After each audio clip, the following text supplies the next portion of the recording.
Matthew chapter 24 verse 9.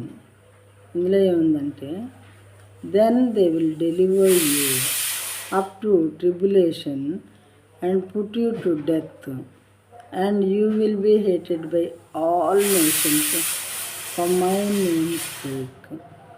ఇది కూడా నెరవేరింది ప్రియమైన వాళ్ళారా. తెలుగులో ఏముందంటే, ఇది అప్పుడు జనులు మిమ్మల్ని శ్రమల పాలు చేసి చంపెదరు. మీరు నా నామము నిమిత్తము సకల జనుల చేత ద్వేషింపబడుతుంది. ఇది ప్రతి దేశంలో జరుగుతూ ఉన్నది.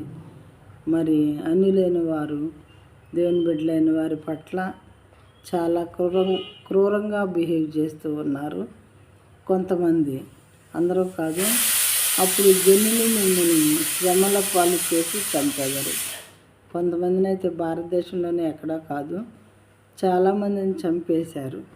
అన్యులైన వారు దేవుని పని చేస్తూ ఉన్నారు. అలాగే ఇంకా కొన్ని దేశాల్లో కూడా జరుగుండొచ్చు, దేవుని వాక్యం నెరవేర్చబడాలి కాబట్టి. మీరు నా నామము నిమిత్తం సకల జనుల చేత ద్వేషింపబడుతుంది. అయితే దేవుని పని చేసే వాళ్ళని అసహించుకునేది కొంతమంది అయితే, చంపేది, కొట్టేది, తిట్టేది ఇంకా కొంతమంది. ఎందుకు ఇలా చేస్తున్నారో వాళ్ళకే తెలియదు. కారణమే లేదు వాళ్ళు అలా చేయటానికి. ఒకళ్ళని చూసి ఒకళ్ళు దేవుని బిడ్డలే వీళ్ళు, మంచి పని చేస్తున్నారే, మరి వీళ్ళని ఎందుకు, వాళ్ళ జోలికి మనం ఎందుకు వెళ్ళటమని ఎవరో ఆలోచించలేదు. కానీ అలా ఆలోచిస్తే దేవుని దీవెనలు పొందుతుంటారు ప్రియమైన వాళ్ళారా. దేవుడే మోపాడు ఈ పనిని వాళ్ళ మీద, స్వార్థ చెప్పేటటువంటి వాళ్ళ మీద.